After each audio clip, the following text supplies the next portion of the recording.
Welcome, Star Wars fans, to episode 130 of Tatooine Sons.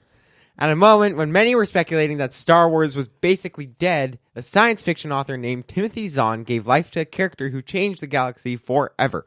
What is it about Thrawn that is so compelling? Before we talk about that, we'll talk polls, Sims, the Grandmaster, and the Mandalorian. I will start my operations here and pull the rebels apart piece by piece. They'll be the architects of their own destruction. It's time for Tatooine Sons. It's true. All of it. What is the name of the Porg on the Millennium Falcon? Force is strong in my family. What do you think his name is? It's a big moment. I am a Jedi, like my father before me. Maybe Turbis? Do or do not. There is no try. Turbis? Pablo, if you're listening to this live stream, that Porg's name is now Turbis. It's a good Star Wars name. We're not done yet. These guys recorded an awesome podcast called Tatooine Sons. Everybody was lit. Welcome, Star Wars fans. This is Tatooine Sons, your weekly look into all things Star Wars from the unique perspective of the father. Sharing his love with the amazing space fantasy saga with his two sons. I am BB Nate, and I'm joined first by my brother, Samuel Hutt. You all had a little too much coffee. So, why I messed up on that, that one right before this was because I was messing with my volume slider. And then Dad just points to me, and I wasn't ready at all. So I'm just like, so don't mess with your volume slider while we're recording. Well, it was really loud, but apparently, then I can't hear my voice enough. So you like the sound of your voice? Okay. Here's my brother, Samuel the Hutt.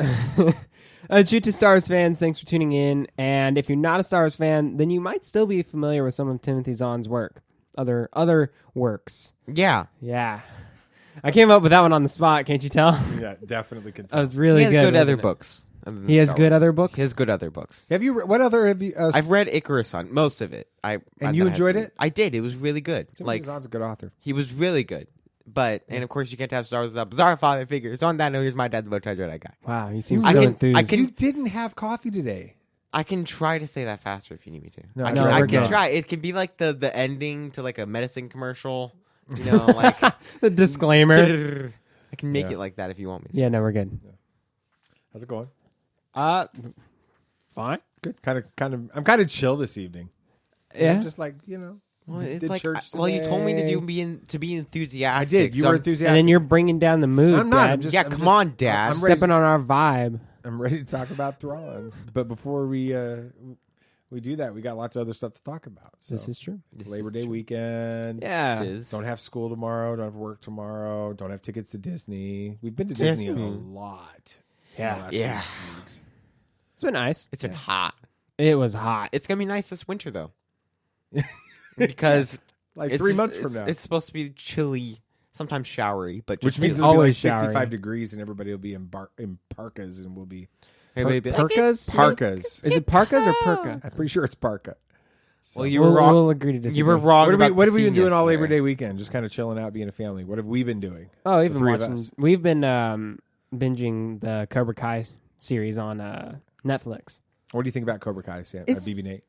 Oh, me? Yeah, I messed up. Wow. What do you think about? I like it. I really do enjoy it. It's fun, and it doesn't feel like a TV show. It feels like they just broke off a long movie in different sections, so that's always nice. Yeah, fair enough. What do you think, Sam? Yeah, I really enjoy it. It feels bingeable. Right. And it is. We binged 1.5 seasons yesterday. You can ask anyone in my family, and they'll tell you I'm not a huge fan of watching TV shows, especially in long sessions. But for some reason, I really enjoyed watching this show. It's funny, it's cool, it's irreverent, which I learned that word a few days ago. Yeah. And now I know what it means. So I can use my big boy Office words. And that kind of stuff. It's a lot of my fun. Shows. Yeah.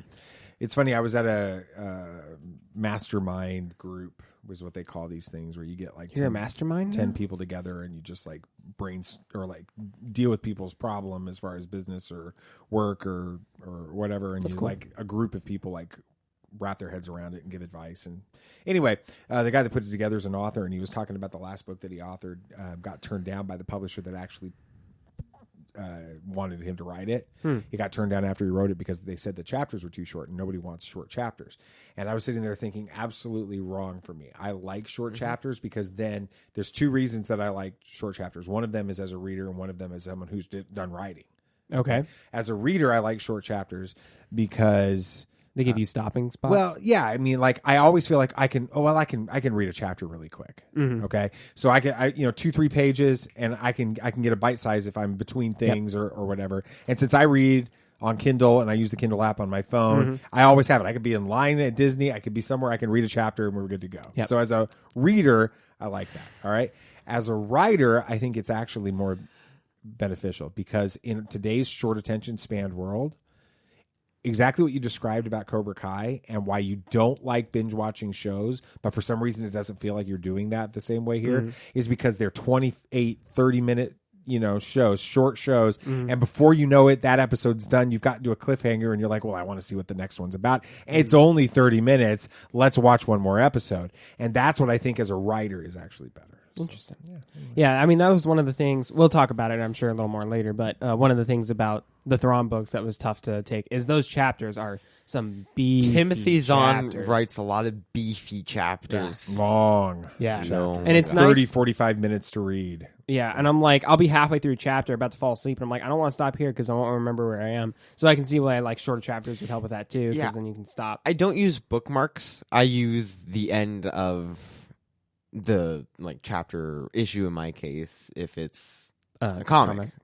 And I'm agree with you. I like shorter issues if I just want to be like, yeah, I can get one more in. So you're talking about like reading these big, massive these big, omnibuses, massive ones. Yes, it's 15-pound books. Yeah, I never use bookmarks just because I know where I relatively stopped and I can just go to the end of that issue. And so it's always nice to have shorter chapters as well as shorter issues, so I can read those and then be like, yeah, I'll go sleep. So yeah, cool. We should explain some of the changes that we've done with the show. That would be good. Those of you that watched the live video on Facebook on Tuesday evening from August Cantina know a little bit more about this, but we made the decision after the Facebook series reached its completion. We had to make a decision internally as to whether or not we were going to continue to do our main show as a video show or audio. And one of the challenges that we ran into with the video show when we were doing Facebook Watch exclusively was that first of all, it took forever to edit and to produce those shows. Like well over a week almost. Yeah, I mean, it would take, that part of that had to do with getting it turned in and those types of Right. things. But even just the planning, the recording, the editing, the production side of it. it never felt like we stopped. Especially for me. Yeah. I mean, Yeah. it was a nonstop 3-4 days. Plus I was working, and trying to have a life and all of this kind of stuff. And it just became a little bit overwhelming at times. That was a challenge. And then the second challenge is people that watched our show on Facebook didn't get a different experience than people. I mean, they could see it obviously, but they weren't getting a different They had no reason to watch experience it. on the Then podcast listen, yeah. audio side, and people that listen to the audio side that prefer that wouldn't be getting a different experience on video. And so it didn't feel like we were offering anything of significant value for the amount of effort that we were putting in Right. on the video side. And so we got to talking about that. We got to take a few weeks off, which we mentioned last week, and gave us a chance to sort of wrap our heads around what we wanted to do with the show. And one of the things we noticed is that our Star Wars Rebels series that we were going to start on YouTube, we got a few episodes. We started-ish. Yeah, we kind of got a few episodes. It was just hard to produce because we didn't have a space for it. Mm-hmm. We didn't have the technology, we didn't have the space, we didn't have the recording equipment, didn't have the video, didn't have the lighting, all of that. It was so much fun. Yeah. To do when we got to do it. And some of the on the YouTube side, we had 35,000 views, 40,000 views on some of those videos, but we just didn't ever continue to get it going. So the idea that came back to us where why don't we just let our audio podcast, what you're listening to right now, be the audio show and let it be this, exactly what it is. And then, we may do some things with some Facebook Live, like where you can see the recording and listen to it while we're recording it live on Facebook, which we've tried to do in the past, and we may go back to that. And allow you guys a chance to interact, and I think we could have some fun with that. But let the audio podcast be the audio podcast, but then let's go back and let's really see if we can do the Star Wars Rebels series. So over the next few weeks, we're going to begin the process of really putting together the plan for how to relaunch that, start from scratch. We're going to go all the way back to season 1, episode 1, Spark of the Rebellion. We're going to do it all over again. And have a lot of fun talking about something that we absolutely love. It's going to give us excuses for watching Star Wars Rebels. Like, we're going to be able to tell Mom, we have to watch this episode of Star Wars Rebels because we're recording. And she won't mind it because she's watching her own show. So no, right now she is. Good thing there's 13 seasons to that. She's already done with season 2, I think, in a week and a half. But it'll be a lot of fun to go back and do that and talk about Star Wars Rebels. And I think it's going to become more and more relevant to Star Wars fandom as the future of Star Wars comes together. If we get a Star Wars Rebels sequel of some sort in animation, if we get a live action Ezra and Thrawn, which those are rumors that are out there. Obviously, Ahsoka, her story canonically last ended after Rebels, so there's her story is tied into Rebels significantly, and so I think we're gonna. But we know that she is dead at the end of Rise of Skywalker, so we have to figure out what's going on there. So there's a lot of story. Thanks for being thanks, Debbie Downer. All right, just letting you know, I was in a good mood, and now Ahsoka's dead. I thought you said you were chill. Well, I was chill, but I was in a good mood. So, all right, why don't we? All right, why don't we do this poll thing? We got a poll from last week. You guys did a great job voting on the poll. What's a poll? We haven't done that in a while. Oh, well, we did one last week, and it was a lot of fun, so let's talk about it. Maybe. It's not playing. Are you brainless? I never asked that question till after I've done it. What?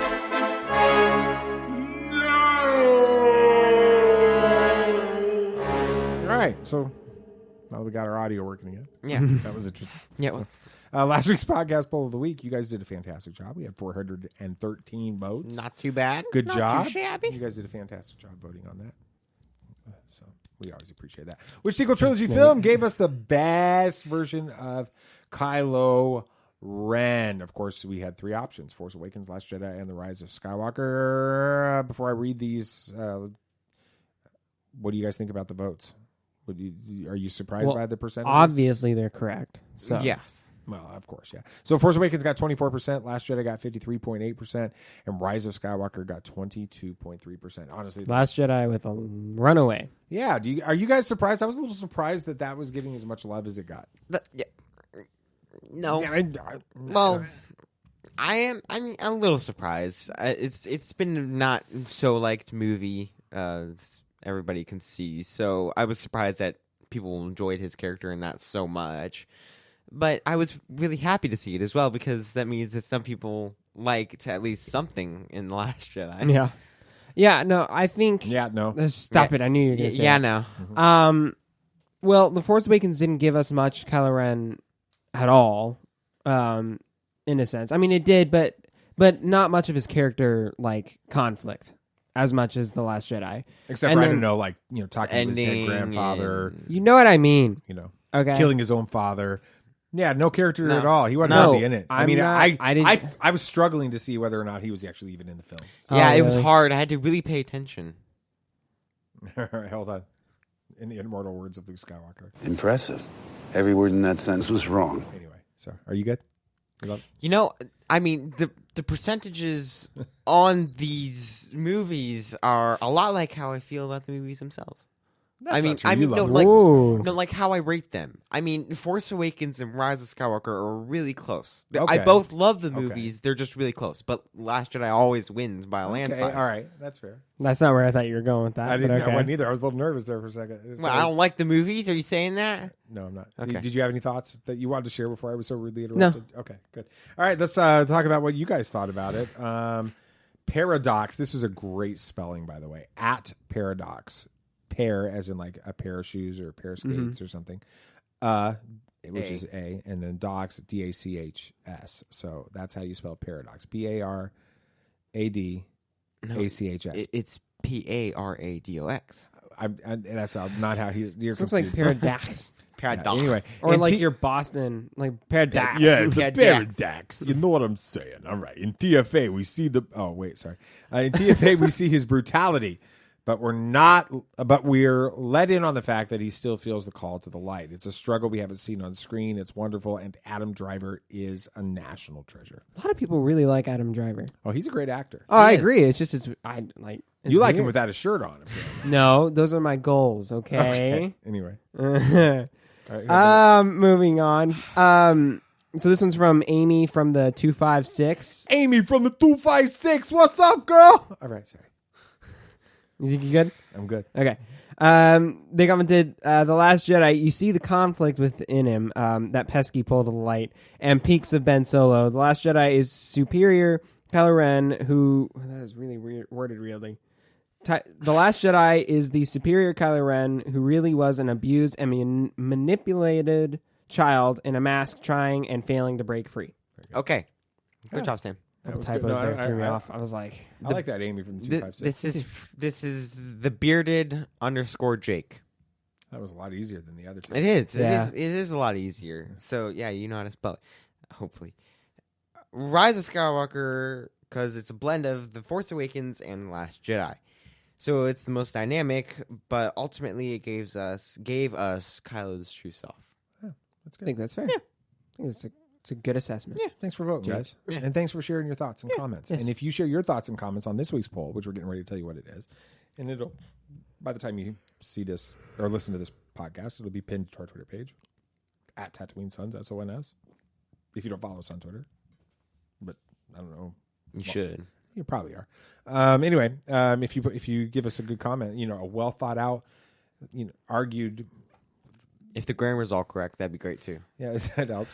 But anyway, if it's not something like yeah, Kylo Ren sucks, or something like that, then we might actually read it on the show. It was good. We had lots of good comments this week. This one was actually hard to pick. This coming week, this poll is going to be, because we're talking about Thrawn, right? Which we mentioned at the beginning of the show. And we're going to talk about it. Are we talking about Thrawn? In a few minutes. Are we sure? Oh, I was After not Hot prepared Takes. for this. Hot Takes is coming in a second. Oh, really? We're still talking about Thrawn, though, right? Absolutely. Okay, cool. I'm so lost. Which Thrawn is your favorite? Legends, animation, or new canon novels? So we're all going to make an argument for one Thrawn or talk about them. But what about the games? What? Is he in any games? He is. Jedi Outcast? The old games that were just remade. Yeah, he was in those.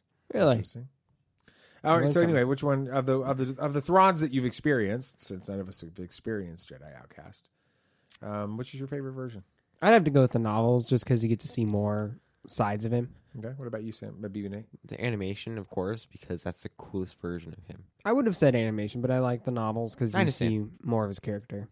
I'm gonna be honest with you guys. Thrawn's freaking amazing. You better not say Legends. In the Legends universe. And I don't go down that path very often. So I guess we're going all with our topics for our main topic. It's amazing how it worked out that way. Wow. I don't think that was the plan. No, it wasn't. But hey, it works. All right. So now characters in The Sims can visit Galaxy's Edge. The Grandmaster, he may be heading to Star Wars. And we finally gotten something official about The Mandalorian Season 2. That's all next on Hot Takes. This is where the fun begins. Well, you want the bad news or the really bad news? Impressive. Every word in that sentence was wrong. All right. The Sims 4 Star Wars Journey to BATUU. I forgot I was going to have a I was wondering if you're going to catch that. I didn't have that on there. I was going to do Droid, please. Droid, please. That was pretty good. That was pretty good. Yeah. I've done that one so many times. That was my John Boyega impersonation. We should send that in, see what he thinks. Droid, please. That one was wasn't as good as the first one. That sounded like a bad voice acted animation. Droid, please. Here's what's better. Okay. These are from YouTube. Lispinol. Which, Droid, I'm going to put a link to the trailer for this Star Wars Journey to BATUU Sims thing because I thought it was a lot of fun looking. It was pretty cool. And then a link to the StarWars.com announcement about it. But EA and Star Wars, they're partnering on an expansion for The Sims 4, taking your sim, like your character in I know what a sim is. Have you guys ever played The Sims? No. Okay. Mom used to love this. I know. Taking your sim to a galaxy far, far away. So, there's lots of different things you're going to experience in it. You get to experience, absolutely like going to BATUU and the edge of the galaxy, but it's in character. It's not like you're going to the park. Right. It's not like you're going to Disney World, Hollywood Studios. Can you do that in Sims? No. I feel like you can. I don't know. But anyway, this one is not you're going to Disney World and experiencing Galaxy's Edge. You're literally going to BATUU as an in-character with it. You get to create your own Star Wars story. You're going to get to unite with characters, like obviously Rey, Vi Marati, Stormtroopers, but Kylo Ren, Hondo on there. You get to go to Savi's. And build your own lightsaber. Which is more than we can do right now. Exactly. You get to go to the droid depot. Which is pretty cool. And create your own droid. I wonder if I could build my droid in the game. I'm sure you can. Oh, that'd be pretty cool. It looked pretty fun. Yeah. With it. You get to, and then things that you do on BATUU, the things you do on BATUU, are going to come back with you into your Sims character. Yeah, you can use them to build your house or customize your house and stuff like that. So you've both seen the trailer, right? Yes. Mm-hmm. And you've kind of got a little bit of a different perspective because you visited Galaxy's Edge so much in the last few months with it. What do you guys think about this expansion? I mean, again, you've never done Sims, but what do you think about it? No, I think it looks like a lot of fun. Just from what I saw in the game, the map looks like a one-to-one replication of Galaxy's Edge. Right. Everything looks fine. They had a top-down view of it, like there's Rontos, there's the Droid Depot, there's Savi's. It was a perfect match, which I loved. It looks like, okay, I think you mentioned this earlier when we were recording. You can't take it too seriously because you got to remember this is a Sims game. Yeah, this is not, trying to live on. It's not a role-playing game. This isn't Battlefront 2 or anything. It's going to have its silly moments. But if you aren't able to go to Galaxy's Edge for some reason and you want to be able to experience what it would be like somewhat in a virtual way, this would be a great way to do it. It looks like a lot of fun. You can decide between you whether you want to be a rebel or work with the First Order, or if you want to be a scoundrel, and that actually affects the world. Like you'll see like banners and stuff being put up for the rebellion or whatever. You get, again, you can build lightsabers and stuff. I think it looks like a lot of fun, and I've never played Sims, but it almost makes me want to get Sims 4 just to be able to try it out. Interesting. We'll come back to that. BB Nate, what do you think? I enjoyed it. It was interesting. How to put that in there, but I have spoken. I've never played Sims, so I don't know what to expect on it, but it just looked like a lot of fun, and I'm not expecting it to be serious. That's the great thing. So, and it seems weird to be kind of looking at it, not like actually being the person that's there, like looking at it from a third person view. It looks a little strange. I can see where you're coming from. But that's not a problem. And so apparently there's fights as well. I don't know how those are going to work. Yeah, it looks like you'd like getting lightsaber duels or something. So I don't know how that's going to work, but it just seems really cool. Like like a neat way to experience Galaxy's Edge without having to go to Galaxy's And all the Edge. characters will be walking around, not on a platform. That's true, yeah. And there will be no masks except for the Stormtroopers and Kylo Ren. Like there was an element of watching that trailer that I got a little jealous. Envy. Mm-hmm. Because people were able to do things and interact in there that I wasn't able to, and I go to Galaxy's Edge regularly. We were just there Tuesday night, so come on, Disney, you're listening to this podcast. COVID, we know this. COVID is there, so yeah, it is. You got to deal with it. So. I think we still have Mom's old Sims game for the PS2. It's not Sims 4 though. No, I know, but I was just like Sims I was just thinking 2, I think. Yeah. So we got to get Sims 4. How much is Sims 4? Do you guys have I any idea? have no idea. I don't have my phone, so I can't tell. But I know the expansion for this is $20. So let's say it's like a $40 game. And then you've got an expansion for $20. Is it worth $60 to be able to experience Galaxy's Edge Sims? I wouldn't if it were that much. But what if I had Sims 4 already and I played it regularly? Yeah, for sure. I would get the expansion. But if you're, more of a Star Wars fan, not a huge game fan, I wouldn't go for it unless turns out you really like the Sims idea and play that a lot. The fantastic thing is, for some reason, Sims 4 goes on sale constantly. Really? What's the prices you've seen? I've seen it down to like $5. Oh, okay. I've seen it down to 15. I've seen it, and that's reasonable. And the good thing is, PlayStation's always running a couple sales, different sales, like essential picks, plays. Like it's always there. So it might be on sale right now. They should do a bundle where you can get it for like $30 or something. Yeah, that would be a good idea. The expansion. So do you guys feel like this is sort of a poor man's version of that VR that they're supposed to be coming out with for Galaxy's Edge, Tales from Galaxy's Edge? Yeah, I don't want the VR to be like a Sims though. It doesn't seem like it's a Sims. No, it seems like it's going to have a story to it. I think this is going to be more of a alternate world for your character to play in. Kind of. It just happens to be Star Wars. I think for the Tales from the Galaxy's... Yes, but I think the Tales from the Galaxy's Edge is going to have a hard story to it. Like, that's what it's there for. This is just a fun little Star Wars experience in Sims. So I don't think it'll replace it. All right, so we're going to, really quick, for a very short period of time, delve into sort of whiny Star Wars fans. I got a bad feeling about this. So some of them are really flipping out, saying this is ridiculous, bad, and why am I not surprised? Do this? Why? Do you feel like? Yeah, I'm trying to figure out why anybody would be upset about people that love the game The Sims, that love Star Wars having an opportunity to experience this. Why would this be a problem for anybody? Well, I guess it's because Sims is... I mean, honestly, Sims would be one of the last games I'd expect them to throw Star Wars into, but they made it work. I think it's just because it's such a weird game and it's a unique style of game. You wouldn't think it would lend Star Wars to it. But it works. And they want to keep Star Wars as serious as possible because most of the Star Wars games, especially in recent years, have been very serious. And then you throw it into a Sims game and it feels a little off. Okay. Well, The Sims 4 Star Wars Journey to BATUU releases on Tuesday, September 8th. It's going to be available for Mac, PC, PlayStation 4, Xbox One, and will cost you 20 galactic credits. What's the conversion rate to US dollars? I was going to say the same thing. It's a 1-to-1 conversion rate right now. Wow, that's convenient. Right. Is Jeff Goldblum hinting at a Star Wars appearance? I like this guy. This is from a couple different sources. Insider.com, Inverse.com. So Insider was interviewing Goldblum about, obviously, Jurassic World Dominion, which he's going to be in there with Sam Neill and Laura Dern, 2021. Okay, we'll talk about it. They asked him if he'd ever want to be in the Mandalorian. I think that the way that it kind of went was he's obviously acted with Laura Dern. She plays Holdo. He's been in Thor, and he's going to be in Thor: Love and Thunder. Yeah, is my understanding. I don't know. Maybe he won't be in it. I don't know. That's what I'm guessing. With directed by Taika Waititi. Is he dead in the MCU?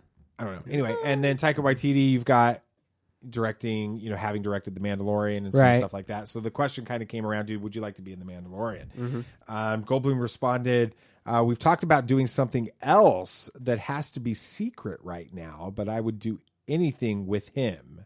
Sure. Now, him is presumably Taika Waititi. BB Nate, how would you feel about Goldblum coming to Star Wars? He's a little bit of a strange guy. Some people have suggested that I remind them of him when it comes to this show. So, anyway. I see parts of it, but you're not as I can see it because sometimes when you're telling a story, you go down rabbit trails to explain what you're telling about the story, and then it takes you like a good 20 minutes to actually get to the story that you were talking about and finish it. And that kind of happens in the show a little bit as well. So kind of like what's happening right now with you. Okay, so continue on. Do you think Jeff Goldblum would be a good character in Star Wars, a good actor in Star Wars? Yes. I think that if... Yes. Mickey Mouse over here. But if he does it right, then I think it would be really good. I think that if Taika Waititi was directing him, I feel like it could work well. But just don't make it the Collector from the MCU, but put into Star Wars. Right. He's not the Collector. That was DJ. That was Oh, that's right. It's he's the Grandmaster's brother. The Grandmaster. That's He's the brother. So yeah. No, I think he would be a lot of fun. He's a very unique actor, and he would lend himself to a really unique character in Star Wars. As to what that could be, I'm not sure. But I would say he plays like one type of character, but his character in Jurassic Park and his character in Ragnarok were two totally different styles. So I think he could play a really interesting character that could go either good guy or bad guy, that would bring some probably much needed comedic relief in a fairly heavy show if it were The Mandalorian. I hate if they chose him for a live action Thrawn. Oh, I don't think. They wouldn't do that. I don't think that they would, but it just hit me. And I'm like, yeah, that would not work. No, that's not going to happen. You guys do realize that Jeff Goldblum is sci-fi like royalty. What do you mean? Really? Like one of the most iconic characters. What else has he been in? He was this doctor in The Fly in the 80s in this sci-fi horror film. Okay. And he becomes The Fly and stuff. And he was like, that's how he got like launched to really? stardom. I thought it was Jurassic Park and stuff. No, he was in that after that. Right. Okay. With it. So Interesting. I'd love to see Jeff Goldblum. Yeah. In this, I think he would be a great secondary character. Don't make him a primary character. Let him have some fun. 1 or 2 episodes with maybe. his. That's one of the fun things about Thor Ragnarok was that he came in there and he did something very unique. That was his personality. Mm-hmm. You could do something similar to that if he's, it just always depends on the storyline and the character and such. But Yep. I'd love to see him in some Star Wars. It is important to remember that Taika Waititi isn't directing any episodes of season 2 of The Mandalorian. Waititi, though, is reportedly developing his Star Wars film, and then Jurassic World Dominion is slated to be released in June of 2021. But as the wise master Yoda and 2020 have taught us, always in motion. The future is. So, all right. Last one of our hot takes. The Mandalorian season 2 finally has a release date. Can we get a trailer though? This is the way. Sorry. No trailers. I want a You don't trailer. get a trailer. All right, so here's the deal. We got a couple. Just gotta wait for the show to drop. All right, can we talk? All right. No. Like maybe on the show. Anyway, Maybe. StarWars.com, and then I found an editorial from Rotten Tomatoes that had some good source of information. So those links will be on the show notes here. StarWars.com has announced that episode 1 of season 2 of The Mandalorian will premiere October 30th on Disney+. I have spoken.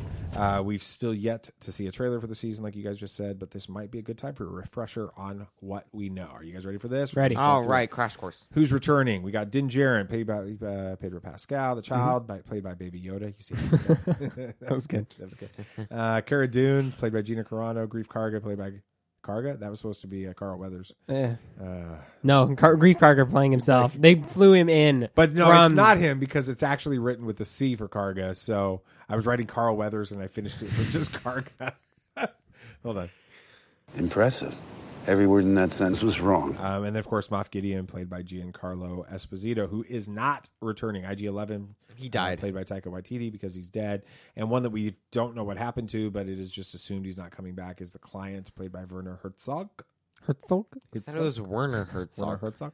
It is unclear about Fennec Shand, played by Ming-Na Wen, because it's pretty well accepted. Oh, wait. that we also know who's coming. Oh, wait, never mind. So never mind. I'm not paying any good? attention. Yes. Yes. Yes. Go ahead.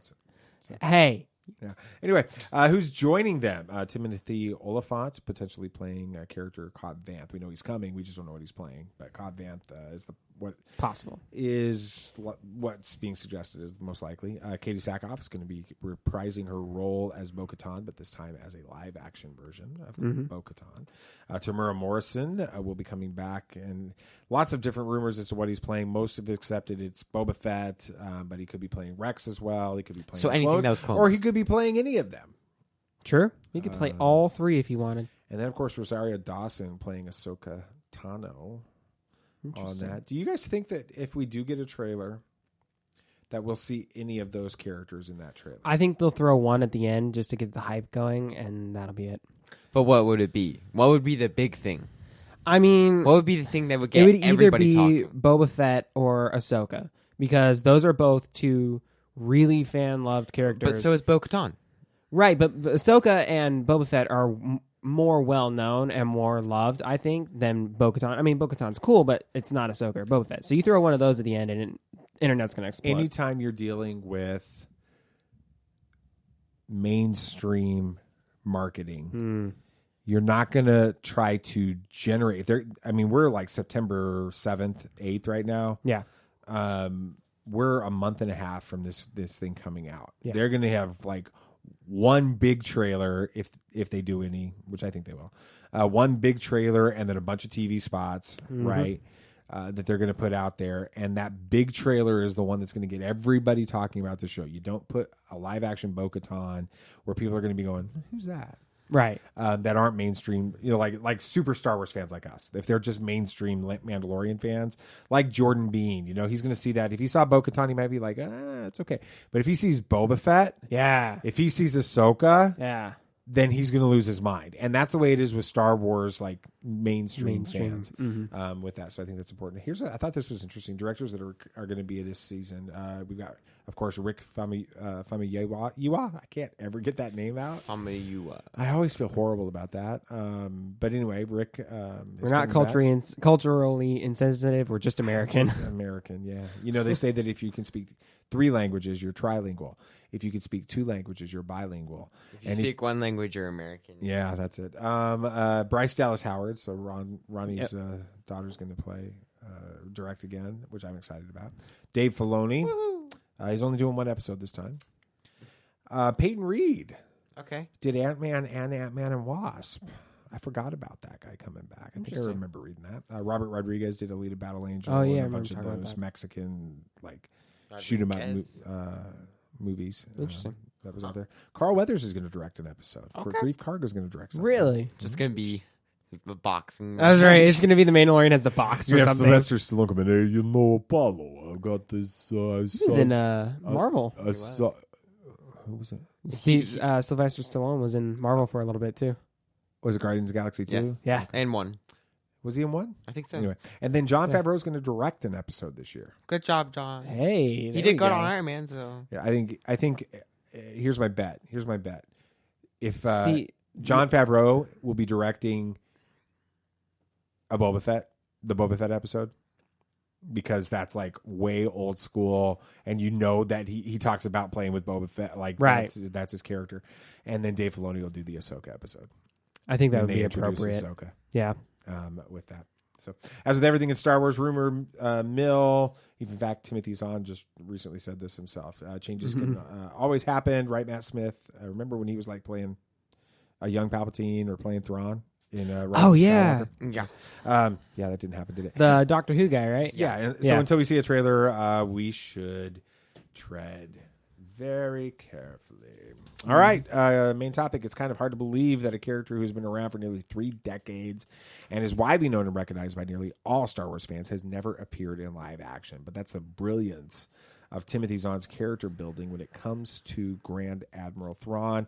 And dare we say that he's not only a great villain, he could be a better villain than Vader or Palpatine? Bulky religions and ancient weapons are no match for a good blaster at your side, kid.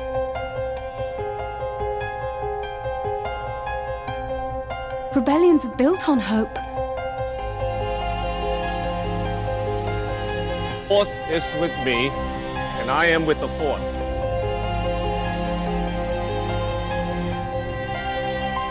If you live long enough, you see the same eyes in different people.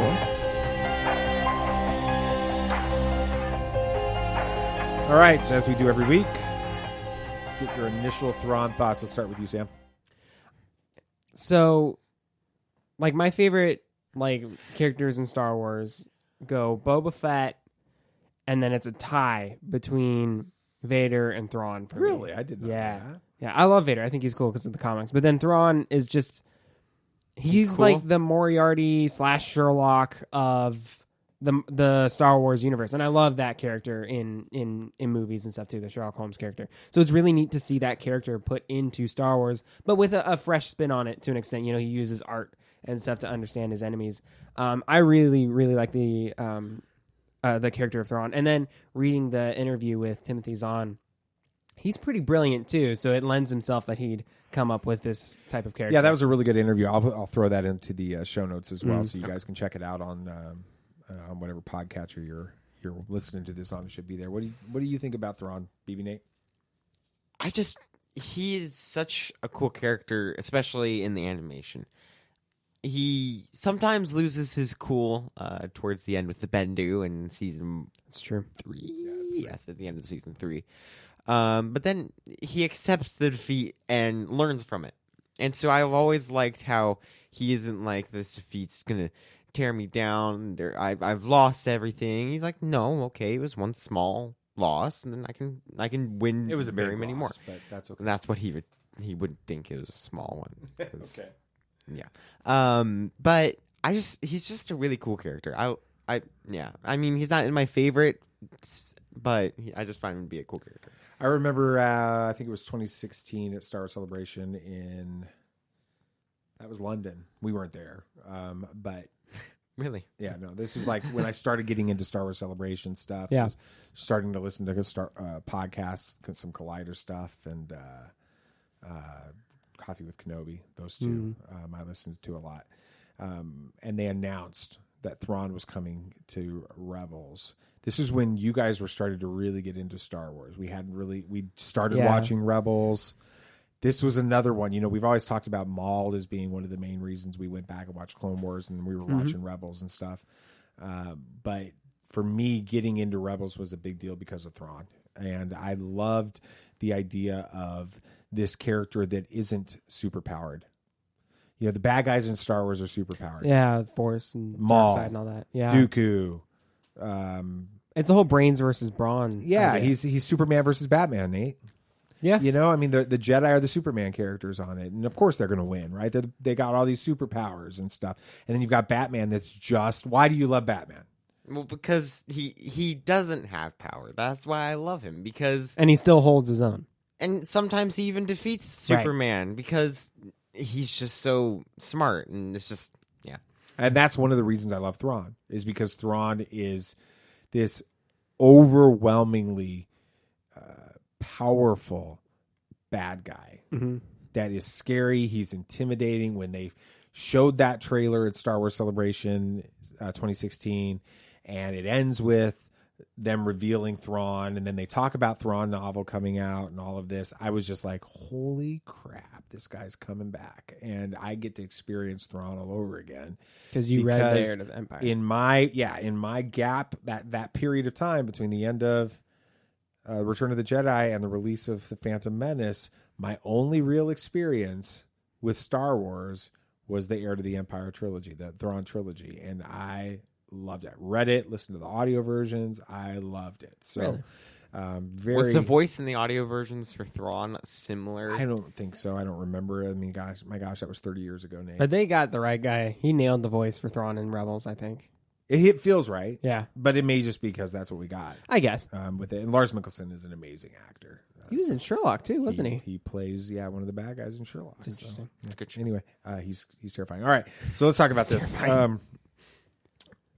My version, we're going to talk about three different versions of Thrawn. Obviously, Legends Thrawn, and then Rebels Thrawn, and the new canon novels. And I think that you can probably, if you're listening to this, figure out who's going to talk about what based on the poll earlier, which we hope you guys vote in, comment on, as well as what we've already said. We kind of are gravitating towards that with it. Here's why I love Legends. Oh, you're going first. Yeah, I'm going first. That's what's said in the notes. Well, I know, but I'm just addressing that for them. The reason I love the Legends Thrawn was because, from my perspective, he's more terrifying, more dangerous than Vader or Palpatine, because Vader and Palpatine are constantly relying on the dark side to prop up their weaknesses. And Thrawn, honestly, doesn't have any weaknesses. He's brilliant. He's always thinking multiple steps ahead. He comes up with some crazy stuff. I mean, yes, you've got this moment. Hold on. You got this moment where he brings in the lizards, whatever those things are, that in the Legends universe, in the Legends universe, those actually like repressed the force abilities of other people. But not only does he have that ability, he's learned that, he's seen that that's a possibility, and he's got those ready for him. But he does this crazy stuff, like when they're taking on Coruscant, he's like pretending to bombard them with cloaked meteors. Yeah, and but he only launches like 7 or 8, and then they're like, there's more coming, and they're all trying to figure out where they're coming from. That's the kind of stuff he does. He outsmarts everybody in those, and it was so much fun to see Thrawn interacting with Han and with Leia and with Luke. Yeah. And so you've got this baddie actually interacting with our big three and Chewbacca and all of this. And he's my favorite. So who's next? That would be Nathan. Nate, go. So I'm going to be talking about, if you didn't already guess, the animated version of Thrawn, because Rebels is awesome. It's awesome. It's awesome. It's awesome. With my lisp and all. I just really love the character of Thrawn, especially in the animated. I read the Thrawn comics, and I listened to Thrawn Alliances with You on a Drive. And I never really got into the novels version of Thrawn. It wasn't me, and that's fine. But I really enjoyed the animated version because of just how he was always one step ahead of these rebels. And there was one problem, though. There was one weakness that Thrawn had throughout the series of rebels, that he underestimated the rebels' power and intelligence and how they were Explain what you mean, because you say he's one step ahead of them, but then he's underestimating them. So help me understand. I mean, what is he underestimating? He's underestimating their, I guess, kindness? Commitment and kindness and loyalty to the cause and everything. A lot like Thrawn is to the Chiss, but he's always one step ahead of them in battles, but he never expects the rebels to sacrifice one of their own. That's good.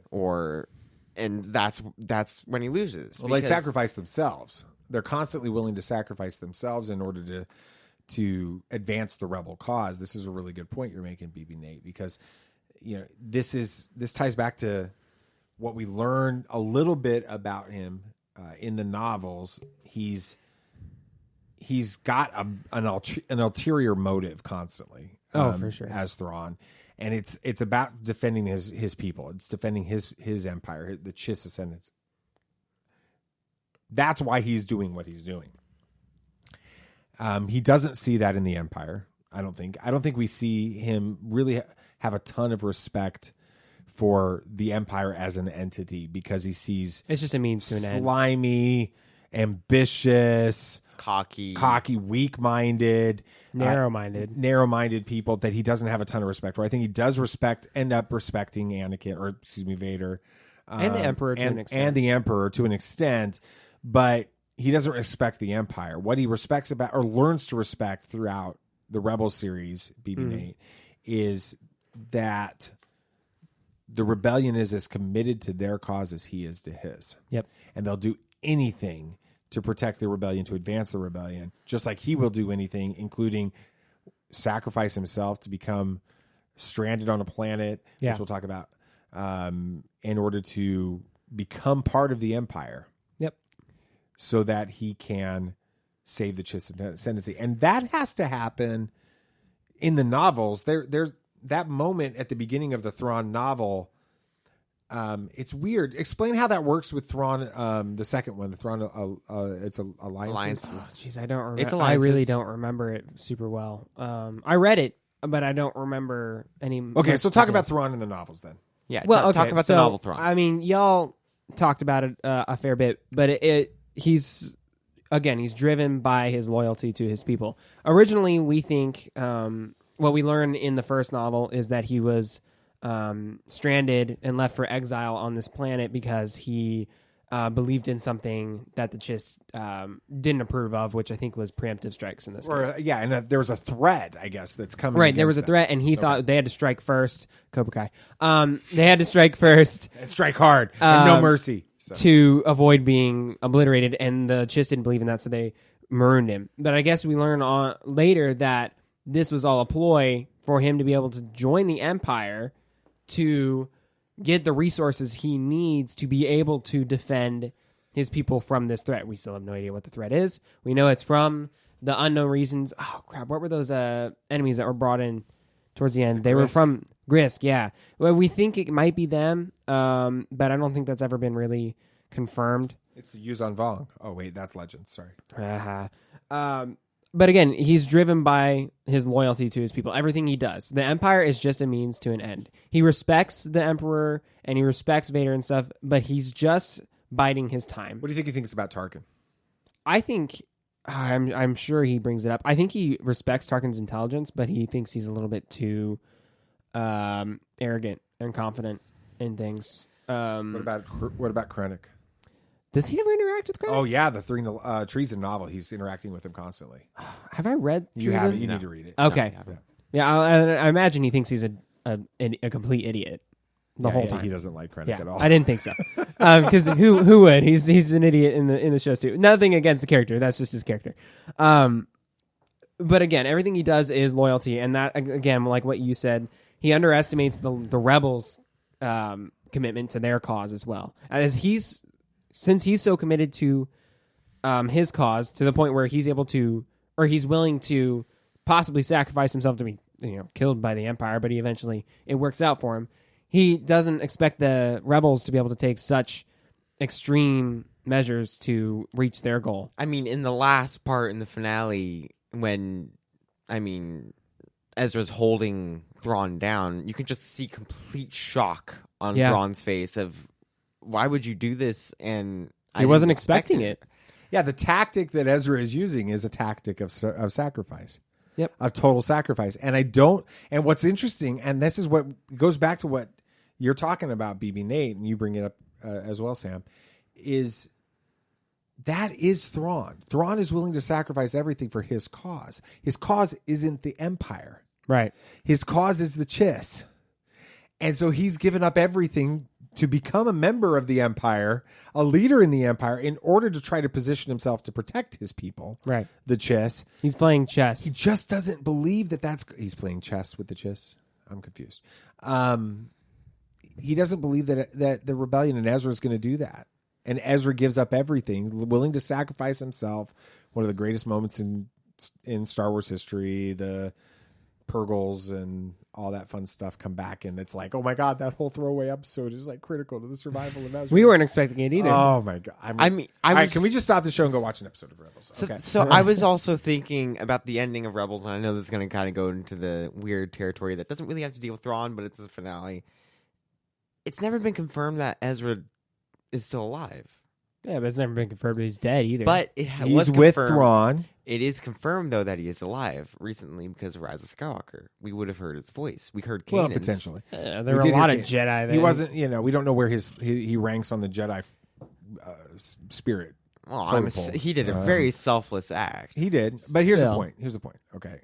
Ezra and Thrawn are together, and Ahsoka shows up to get Sabine for Sabine to go find Ezra. Right. And that's what all these rumors about an Ezra Thrawn live action series comes from. Of course, I wouldn't mind it. You think maybe this whole thing was like planned by Thrawn? Like literally that whole end was on purpose so that way he could help get out of the Empire, fake his death, get the resources he still needs to be able to defend his people. Like, do you think he had that whole thing planned Now he out? has his own Star Destroyer with him. And an army of space whales. And a Jedi. Right. Do you think that was all like... If we do have a live action Ezra and Thrawn, is it going to be Ezra helping Thrawn save the Chiss? Jeez. Yeah, that'd be awesome. I'm just kind of hoping for it. I just started to get really excited because I really want to see Ezra help Thrawn beat the Chiss. I mean, not beat the Grisk or whatever. Yeah. It's just to remind you, Sam, Thrawn alliances goes back and forth in the timeline. And so I remember alliances. We see alliances with Anakin and Padme, and he's a Chiss. Thrawn is a Chiss leader. Oh, that's right. Okay. And then after that, we're seeing him with Vader, or it's going back with him with Vader and the Grisk and all of that. So what I was referring to earlier was there's a period that happens between the Thrawn novel and the Anakin connection in the second novel where all of that stuff happens, where he gets exiled and such. And so he's a fun character, guys. And the part that makes him fun is that he doesn't really seem like a bad guy. He's really not. He's an antagonist, not a bad guy. And that kind of brings me to the dad moment. I am your father. The most interesting thing about Thrawn is that he is a person of great integrity. He's loyal. He's respectful. He's committed to his cause, and yet he's on the opposite side of the galactic history. Why has been teased, but never fully explained. He did seek out the Emperor. He's used it for his purpose to protect his people. The Chiss Thrawn... excuse me, I completely misread that. I knew you were going to do that. I did. Impressive. Every word in that sentence was wrong. Yeah, anyway, so what I was meaning was he sought out the Emperor and has used it for his purpose to protect his people, the Chiss. There you go. Yeah, I put the emphasis on the wrong syllable. There we go. And Thrawn shows us that good and evil aren't always so clear. And next week, we're going to go way off the map. and talk about Dryden Voss, a character we really haven't talked much about on this show. He doesn't get talked about much at all. So I think he's a great villain. I agree. And we're going to talk about that. And we may talk a little bit about what he was going to be before the previous actor could not come back for reshoots after Lord I Miller remember were that fired. was the thing, but I don't remember. Yeah, that'll be a lot of fun. So, anything else you guys want to talk about? Anything else? Who's got the first one? That would be me. Who talks first? You talk first? I talk first? You talk first? We got our first glimpse at High Republic Yoda, or like the concept art for High Republic Yoda. He looks exactly the same as he does. He looks a bit different for me, like a weird middle-aged Yoda, and I'm not sure I like His face it. doesn't look any different. His robes don't look any different. He just has better posture. Yes. Well, he's got yellow robes, and he's a little less wrinkly. It's like a 60-year-old Yoda, like, you know, in human years. It's a little weird. I hope he goes through a midlife crisis. You want to see Yoda go through a I see midlife crisis? Yoda go through At 600 years old. All right. Getting a, space Ferrari. Okay. You can try out the wildly hard Dragon Con Star Wars trivia qualifying quiz. Oh, I'm sorry. And what if I qualify? And you're going to Dragon Con. Yeah, if you qualify, then you've been holding back on me on your Star Wars stuff. So, yeah, that's gonna be fun. All right, so there was a new Black Spire Outpost edition of Galaxies of Adventure that features Turbis the Porg. Well, I mean, it doesn't say he's Turbis the Porg. Well, but it is. It's most likely is, yeah, but it is literally the main character is just a Porg. Are we ever going and to it's get with to the Chewie, point? and they leave the Falcon together. Yes. Do you think we'll ever get a Turbis the Porg, sighting for something else? Anything else that's going on? No. You don't think so? They've probably completely forgotten that ever happened. Because we haven't been bugging them. Dad got to bug them. Hey, we got them canonized. We've got the comic up on the wall. It's enough, right? We need to be happy with that. I mean, sure, I'd love to see him in more stuff. Like, I wouldn't mind if they slapped him on everything. But it's not going to happen. He was pretty cool, though. It was is really officially cool. canon. Yes. So we'll just keep using our headcanon to put him in things. Yes. So I'm going to ask you kindly to please give us a review on iTunes and still not Spotify because Dad keeps forgetting to remove it. But you can also do it on Google Podcasts or any podcatcher that you use, most podcatchers except for Spotify. You can also give us a review on Facebook. Apparently that's a thing. I haven't done it before, but people have. So you can give us a review on Facebook on our Facebook page. At Tatooine Sons. Just search Tatooine Sons. SONS. Yeah, and you can just please get this a review because it helps people find the show. And if they find the show through your review and it's positive and good, then they might want to listen to the show. Because And we'll read your review on the air if you give us one. If it's like... Here's what I'll ask you to do just to make sure we don't miss it. No matter which podcatcher you put it on, do the review, then screenshot it, and then tag us on Twitter at Tatooine Sons. Just put that up there, and then we'll see it. And we'll make What sure if they don't have Twitter? Then Facebook. Then Twitter it. Anyway. Email. Yeah. So Pigeon carrier. We don't have Twitter. Turbis carrier. So Turbis carrier. Port carrier. Why isn't that a thing? Yeah, and I'm going to tell you, because Nathan was being nice, so I've got to balance it. I'm going to tell you to just follow us on Facebook. And, I have spoken. Sorry, I can't do it. I'm not. Please follow us on Facebook and Instagram and Twitter, all at Tatooine Sons. And then join our discussion group on Facebook. It's Tatooine Sons discussion group. And there's, it's cool because you'll be able to see new opportunities when they come up. You'll be able to possibly see some behind the scenes stuff.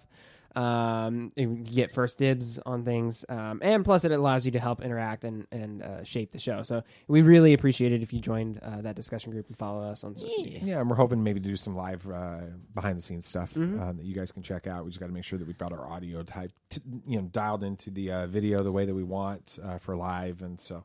It's a long story. Yeah, but we're working on it. So thank you guys so much. We really do appreciate the opportunity to do this show and that you guys would spend an hour a week geeking out about Star Wars with a couple of knuckleheads like us. There's three. There's three of us. The trio of knuckleheads. Three Stooges. The Three Musketeers.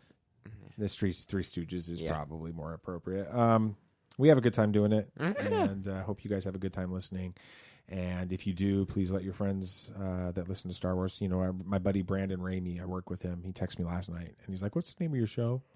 And I was like, "You suck." But anyway, no, I didn't say. Let's hope he isn't listening to this one. Apparently, he's not. He doesn't even know the name of our shows. But anyway, he doesn't. He's not a big Star Wars fan.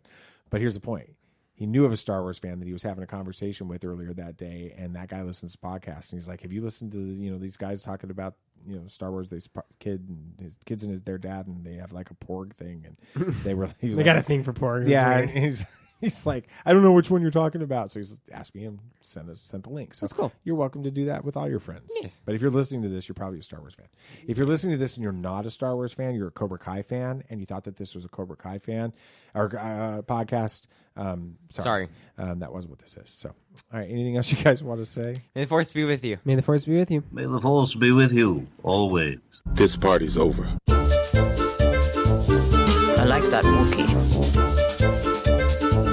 Don't get technical with me. Droid, please. Yep, yep.